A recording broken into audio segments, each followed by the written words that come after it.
That's David Wilcox from his new album, The Way I Tell the Story. We found David at home in Asheville, North Carolina, where he's still discovering new things about the 12 songs that make up this new album. It's the stories I tell myself, it's the way the picture's framed. I'm finding my way through these songs in they're surprising me in ways that the interconnections in the songs are still opening up for me as I sort of hear them in sequence and think about a new batch of songs always makes me wonder what this past time has been about, and I think the theme in this one is finding ways to not sink into the bitterness and frustration, but to somehow find my emotional buoyancy. That's a good way to put it. Yes. Yeah. Is it a tough row to hoe in that respect? Luckily, music makes it really easy to do a sort of emotional alchemy and transform my frustration into things of beauty. I see. All right. Very good. So this album, my understanding is it's different in that you're working with a lot of amazing players. Usually you kind of work on your own. How did that transpire? Oh, it was lovely. The songs kind of dictated some company, and we invited some friends. Yeah. And over the years, I've just met a lot of great musicians, and these days you just call them up and say, "Hey, do you wanna?" And it's so fun to hear all these possibilities. And when it comes time for the mix, take it down to the simple voice and guitar, and then realize, okay, there's choices. What do we add? And it's really fun to hear the songs come to life. Right. So, and your producer, Michael Selvern. Yeah. So what did he bring to the mix? Just a lot of ideas and connections and a good ear for the heart of the song. Yeah. All right. Because I see you have Bill Berg playing drums. He's not a guy. I know he played on Blood on the Tracks. I'm a big Dylan fan myself. Yeah. And I haven't seen him playing much since then. So I think he must live near you somewhere. How did that? He does now. Yeah. Yeah. And he it's fun to have such a great listener. Bill has the ability to really hear all the complexity of the guitar part and work around the rhythms that I'm putting down. And it's very satisfying working with him. It's really fun. And were these songs kind of written as a whole, as an album, or were they things you had around, or how did they come to be this collection? There were a lot of songs to choose from, and we found the ones that work well together. When I first was working with Michael, he said, "So send me the ones that are in the running." And I sent him a list of songs, and he said, "What's this?" I said, "Well, that's the list. That's the keepers." He said, "Dave, this is 50 songs." I said, "Oh, well, they're good." So we recorded more than what you hear on the record. There was a lot of songs that had their shot, but when we sort of were putting them together, there were some that really sort of felt like they were part of this, and others that had to wait for the next bus. Gotcha. And what was it? Was there a vibe, a kind of thread that you were looking for that made these 12 the keepers? I think these are scenes from my life that are about sort of persevering in times that other that give me this choice of how I want to respond to all that's going on. And I love that there's some songs that are just like talking about the stuff I'm going through, but there's always that turn, except for one song. The Next Right Thing doesn't have a turn, but all the others kind of find a way to show the positive and what I'm going to do with this energy, this frustration, or this adversity. And there's also Disappearing Man, which is just a kind of a cautionary tale. Ah, yes. I must confess about this trick I do. I like to disappear. You ask if I can just be present with you. Next moment, I'm not here. It's so easy to scroll the glowing window and fall into my cellular phone. I just tap the glass, gone like magic. Suddenly you know you're alone. Are you guilty of getting lost in your phone from time to time? Yeah, it's just ridiculous. These days, if I ever need to look at Facebook, I will set a timer first for about 15 minutes. Really helps. Yeah, I'm sure. Yeah, well, it has its pluses and minuses, I guess. Yeah. And you co-wrote Disappearing Man with somebody named David Lamotte. Who is he? Yeah, it was his idea. This song was, he didn't have music for it, but he had the idea and the poetry, and we put it together. Yeah. Okay. You have several co-writes on the record. Do you like writing with others, or do you? Oh, I do. I really love it. Yeah. Yeah. It's a great excuse to talk about what matters and deepen a friendship. Yeah. All right. And do you write differently when you're writing with someone as opposed to when you're kind of on your own? I go more into therapist mode. I will be asking questions and drawing out the heart of the song. All right. Yeah. One song I wanted to touch on was The Beautiful, which I think you Yeah. got Daryl Jones playing on it, bass, who's Yeah. a kind of a Rolling Stone as well. It's Yeah. interesting. What can you tell me? What would you like to talk about? The song, the track, the recording? Yeah, this Anything is another one about emotional buoyancy.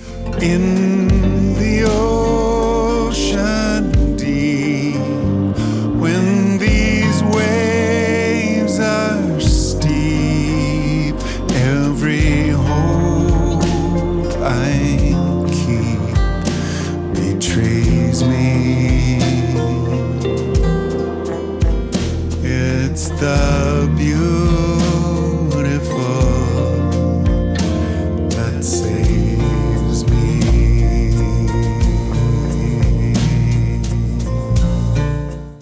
The song started talking about the fact that I do have this oasis of perfection in my life. The opening of the guitar case is a kind of an interesting ritual of getting my mind right and having one thing in my life that's just as good as it can be.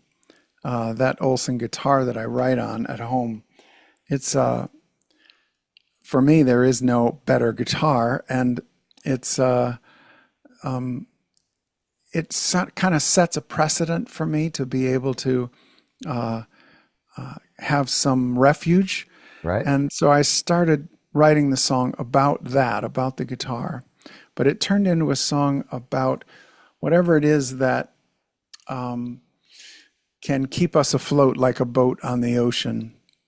And the frame around the paintings in an art museum struck me the same way, that it gives the artist some confidence that within these boundaries I can make some beauty that will keep me afloat. And you don't have to make the whole world beautiful.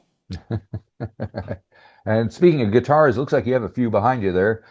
Are you a Yeah. collector, or are they just the tools of the trade? No, just tools. Yeah. Yeah. Yeah. Right. And the album opens with My Own Mind, which is kind of a little bluesy shuffle. It gets jazzy as it progresses.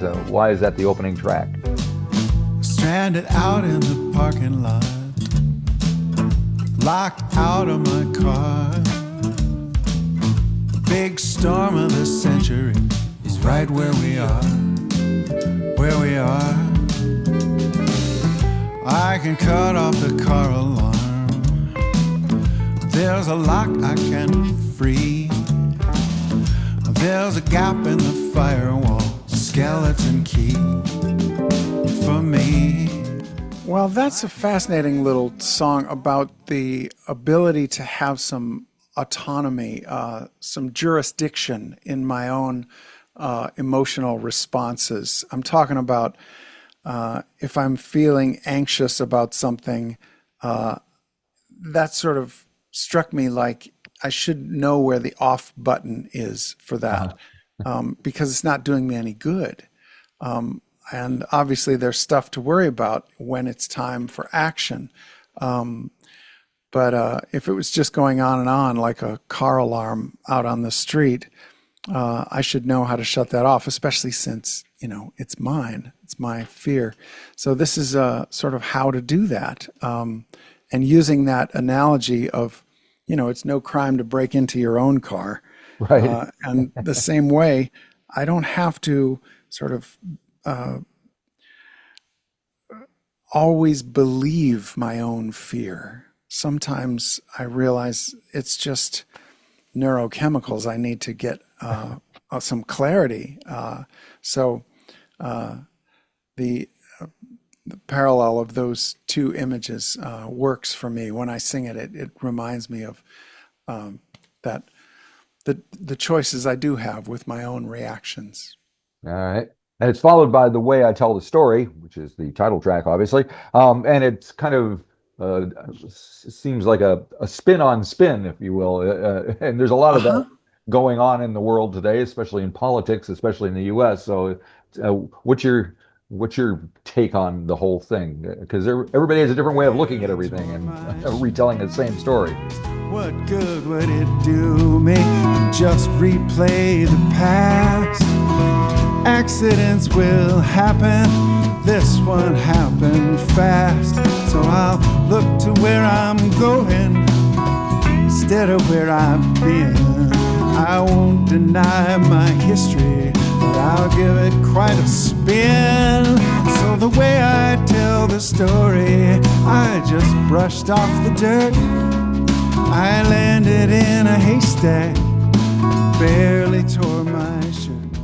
Yeah, I think that the way we tell the story about the events in our past, it doesn't change the past, but it can change the meaning of the past. And sometimes that's crucial for making it not a victim story, but a series of events that has a future too, and maybe even is an adventure.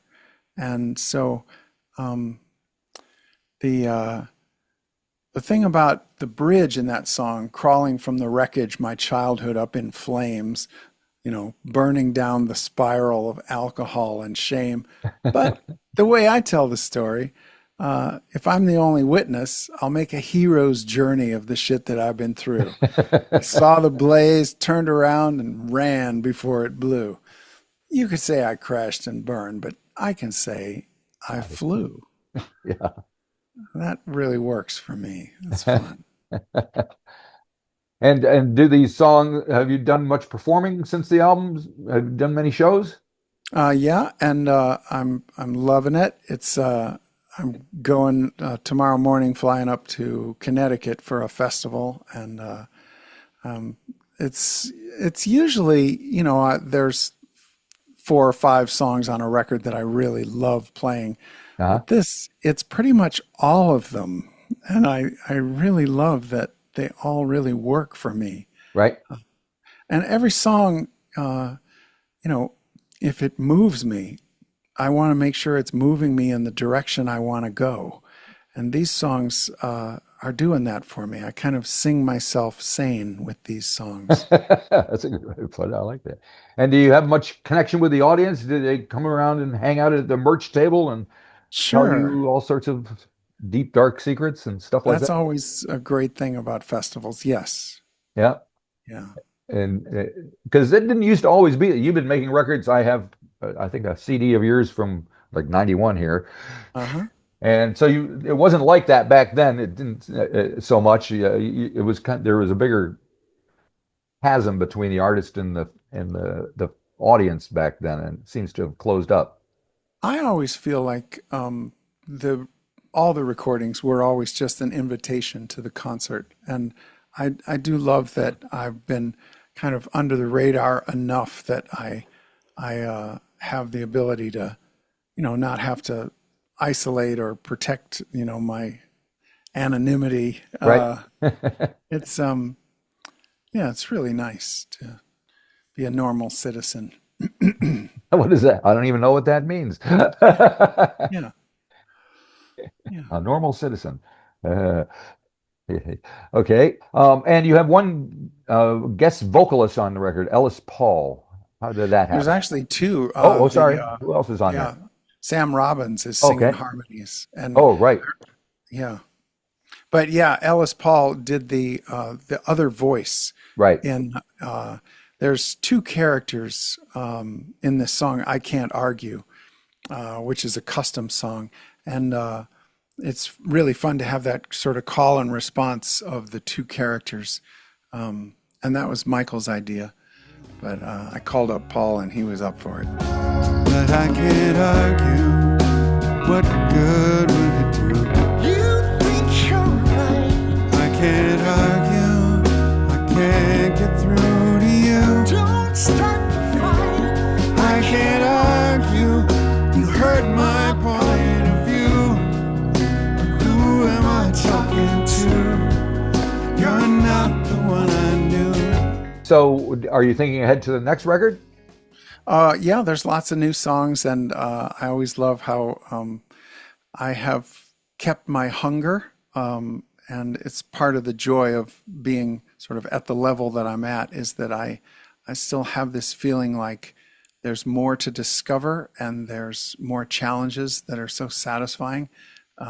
So yeah, I love it more than ever now, and I think it's because I've found sustainable reasons to do music. Emotionally sustainable reasons.